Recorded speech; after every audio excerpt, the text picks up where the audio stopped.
We back again with another Real Talk with Lady T, and I want to talk about this fourth episode of Married at First Sight. Stay tuned.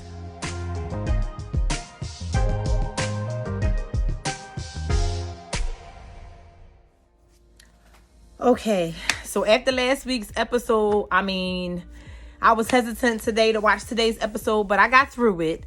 So the episode starts off them waking up the morning after the wedding. Okay, so first I want to start off with Eric and Virginia. Now, they seemed like they had a lot of chemistry the night of, and they seemed like they had a pretty good night. And then that morning, they woke up and seemed like they were in a pretty good space. It seems as though that was the time that Eric felt like he was ready to tell her, oh, by the way, I was married before. I think she took it as good as she could take it. You could tell she was a little disappointed. It looked like she was a little bothered by it. Like, wait, what? You was married before? And then I feel like with all her abandonment issues, I feel like that may be something big for her. But I'm glad he went on and just got that out the way. Like we done had our first night together. Let me just spill the beans. Fast forward to Eric speaking with Virginia's parents. And Dad is like, well, I was always a protective dad. She's my youngest and she's my daughter. And once again, he feeling like, all right, well, it's my time. I might as well just let you know. By the way, I was married before. And so the parents just really seemed blown away by that news. Initially, you see the parents' reaction like... But I was really shocked and really, I felt good the way her dad was like, well, at least it wasn't recent. You know what I mean? The dad was more so like, had it been like something real recent, it probably would have been like, are you sure this is what you want to be doing right now? But the fact that it's been 3 years since he's been divorced and he hasn't had any contact, and he said that even his ex he already be married for all he know. So it seemed like the dad was really supportive. Like he told Vincent at that brunch, if you do right by my daughter, then I'll be your best person. Like I'll love on you like you my own. Now Virginia goes and she's meeting with Eric's family. So she's asking him about, what he likes to do and things like that. And they're basically like, you know what I mean? Like he's 30 something years old. You know what I mean? Like he's not as young. So he's more settled. He's more laid back. And I seen how Virginia said, well, I'm still going to be the person that I am, and I'm still going to want to party. So I would like to see how this is going to be. So it looks like she don't really seem like she's going to be tweaking her personality at all for him to fit his life or to fit them as a couple. And so that may be a problem. Like, I don't know. I still get kind of not so good vibes because of where they're both at right now in their lives. Like, for the fact that he's established, he's already been married before. He wants to have children. She said that she's 50-50 with children. Like, wait, what? Because, that was another really important thing that came up when she met with his family. Mom was like, yeah, well, I'm ready, for children. I've been ready since forever. And she's like, well, I'm 50-50. That definitely can be a deal breaker in the marriage. You know what I mean? The fact that, and she's like, oh, well, maybe some years from now we can talk about that. Honestly, this man is ready to settle down. He got married to have a wife and have children and have a family. You know what I mean? You still in this party girl vibe. And I'm going to skip past and go to them in Vegas and how, like, even the first night of Vegas, he like, oh, I'm thinking we're going to go explore the room and we're going to go whatever. And she like, let's pop this bottle. Like, she worrying about the pool or how the pool look outside and how everything look. And she never been to Vegas before. And and lights. And he like, it's not funny, but he was tired. He like, yo, I'm ready to go to bed.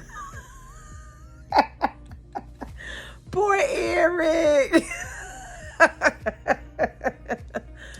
So I wanted to skip over to Clarence and Ryan. Now, wait, it's not like I said Clarence. I mean, you know what I mean, Clara. Now,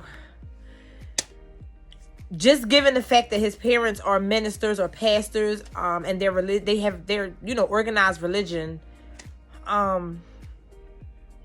it looked like he was really disappointed when Clara was like, I went to Bible school for a year, and she pretty much was burnt out. So she said, I haven't been back to church since. So he seemed a little disappointed in that. Ryan was basically like, well, it's really important to me, that you have faith, or, walk in faith. So I was a little concerned with her. I can see her that morning at the brunch with her in-laws, and they did the prayer over their food, and I can tell she's like, I hope they don't bring up anything crazy or anything like that, or, she doesn't want them to pretty much, she doesn't want them to judge her. You know what I mean? Because she can tell that they're very religious, and that's just not where she's been lately. I still kind of feel like Ryan is really reserved, and he's really, he does everything the same. Like, he's not somebody that kind of does things a little different. So that's going to be interesting to see. Right along, let's go to our couple, Haley and Jacob.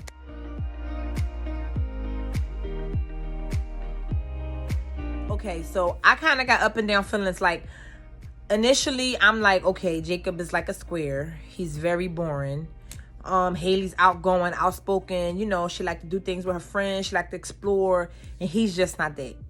But I gotta say, this episode, I saw some, a little bit of a spark. Y'all tell me what y'all think. I saw a small spark between Haley and Jacob. So let's talk about Haley and Jacob and them meeting for brunch with their parents. Now, Haley meets with his parents, and she's basically like, tell me a little bit about your son, And it's so funny because his parents is real kind of awkward too. Asking Jacob's family about, how he was. And they were just basically, it was so funny when his mom said that the teacher said that he was 5 going on 35. So you can see Haley's face like, oh my God, he is definitely a square.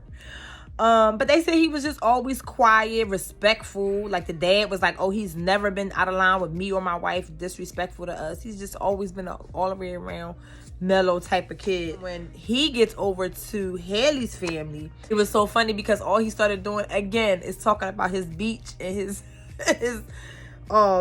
he work out. He got his little gym at his house and showing them pictures and stuff like that. And they just like, but I do think that they gave him some really good advice for Haley. Basically, like, sometimes when she get in her certain moods, you just got to leave her. You got to give her some time to cool off or whatever the case may be. And like he said, it real funny, some Haley time. And it seemed like he was really taking heed to the advice that her family was giving him. So I really thought that was cute. I really liked that about, I liked it, that part.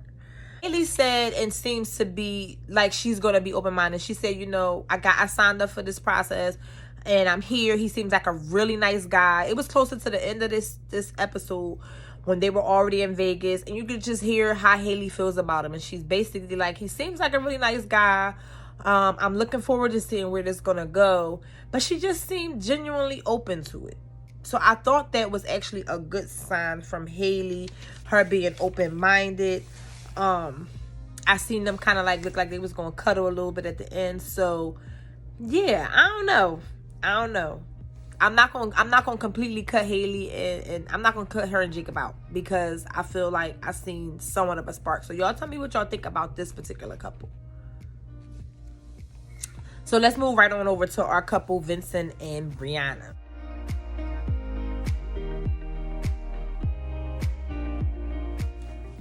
Now, this is the morning after the brunch with the family. Now, Brianna talks to Vincent's family and basically tries to find a little bit more about him. They basically say that he was a workaholic. Like his sister said, he works even on the weekends. Like, he never can take some time off. So Brianna seemed a little irritated. Like, oh, well, he's going to have to learn how to take some time off for our relationship and our marriage. And then she asks about how he acts when he's upset or he's sad or he's hurt, angry. And they were basically like, he needs to help calm. You need to calm him down. Like, And she seemed a little alarmed by that. Like, oh, wow, maybe he has a temper or something like that. So now we got Vincent, who talks to Brianna's family. So mom seems really overprotective of her. She basically like, yeah, so what's your plan B? So I was like, oh, plan B. So yeah, mom was like, because he's talking about being an entrepreneur. They asked him about his last relationship. He said it lasted about 2 years, and then the beginning of the year was when he broke up with that person. It's because he wanted to venture off and be an entrepreneur and have his own business. And this particular female that he was with was not supporting him in his dreams, so they broke up. But mom was not easy on Vincent at all. Basically, like, so what's your plan B? So then he talked about getting his real estate license and wanting to get into real estate and things of that nature. So I mean, it could feel a little like, okay, he's still trying to figure his way out. But I feel like her family needs to just give him time and let him be able to do what it is he needs to do as a man to provide for his family and for his wife and soon to be kids or whatever. Let him do that. You know what I mean? Like, don't be too hard on him. As it is, like, it seems as though he has issues with people turning their back on him or not being there for him or not supporting his dreams. That's what ended his last relationship. So I really feel like, you know, the family just need to step aside and just let him show what he can do. Let him show what it is he is capable of. You know what I mean? Instead of having so many high expectations, unrealistic expectations. And finally, I liked it the way Brianna consoled Vincent when he got the phone call about his grandmom. I really loved that. Touch on Chris and Paige now.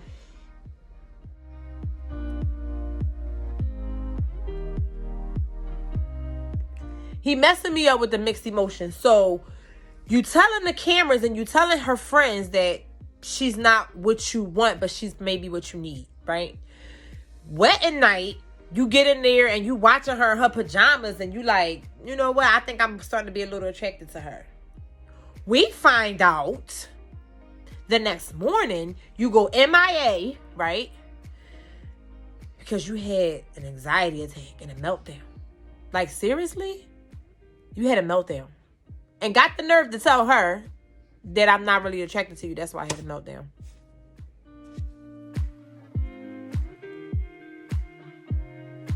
Back to Paige. Now, the next scene you see, Paige is at brunch or breakfast with Chris's family.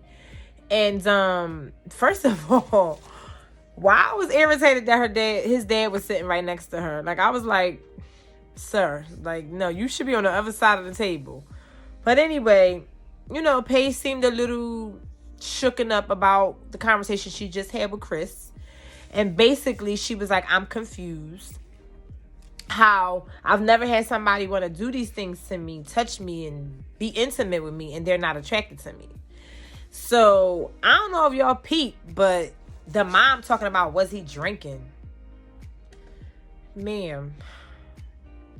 I mean, I'm like, at the end of the day, they don't make, like, what you mean was you drinking? Because they look like they had pretty good, this is what I mean with Chris as far as he gives me mixed signals. Like, 1 minute you one way, and then the next minute you feel something else, and then the next minute you not feeling nothing at all, and then the next minute, you know, like, it's too much up and down for me. I don't like that. And I'm really trying not to be biased to this man, but I don't like that. And so, yeah, I like when Paige put mom right in her place and said, well, it was this morning too. So if he was drunk last night, but this morning when he woke up, he was just, that's a fresh new morning. And he did what he did with me. So if you're not attracted to me, how could you do these things and you're not attracted to me? Let me get my honest opinion. Personally, I feel like it's because he's still stuck on his ex. Period, point blank. The whole time he's there married to Paige, he's thinking about what she doing or not doing. That's just me. That's just my opinion. And so basically his dad was basically like, stick it out with him. Ride it till the wheels fall off. Like, just, you know, stick around and see how it goes. I did like how the family was still trying to encourage her, like, oh, you good on paper and off paper, you know, just trying to like boost her up a little bit. But I feel deeply hurt for Paige because this is a strong female who has things going for herself, and to be with somebody that's already making you feel like you're not pretty and you're not enough and you're not beautiful. Like that, I had a knot in my throat because I'm like, wait a minute, how dare you? You shouldn't have touched her. If that was the case, you should not have had sex with her multiple times. And then got the nerve to leave in the morning. Don't come back for hours. I'm just so irritated with him. Anyway. Okay, so we was talking briefly about this morning that Chris disappeared and seemed so distraught, and so he said he had an anxiety attack, and apparently he was just so like, I'm not attracted to my wife type of thing. In my personal opinion, I feel like he was having a whole little temper tantrum. I don't know if he do stuff for attention. I'm still trying to figure him out. He is just too much. He's all over the place. However, he seemed like he felt some kind of way. So when Paige goes to this brunch with her in-laws and explains what happened the night before, they seemed really shocked about it. And when his father approached him, his parents approached him about, Paige let us know that y'all did it twice. I don't mean to be laughing, but he was like a little kid again. Like, what? You talked to my parents about my sex life? If nothing else makes this man mad for the rest of the season, that did it. I was cracking up. I said, and then, he dragged it out. He said, oh, what did he say? Yeah, that's messing with our trust. I said, what? Your trust? Grow up. Grow up. Y'all are adults. Oh, I'm private about my sex life and my business, but you on national TV, sir. Don't you know you on national TV? Your whole life is on TV. You talking about you being private. Next, they're going to want to know what position. No, I'm messing around. But yeah, so he basically was upset with her because she talked about his sex life. Long story short, this is my opinion with how it goes. Like, it seems like he has his little outrages, and then Paige literally brings it together, because then, that night before they went off to their honeymoon, she's basically like, I'm going to be here for you regardless. We signed up for this for a reason. God ordained this and lined us together for a reason. And I would want to stick it out and see what it is that the experts saw in us to match us. I can respect that, Paige, but it's like, come on. And this man done cried twice this episode. Like, I'm trying to figure out. He is an emotional wreck.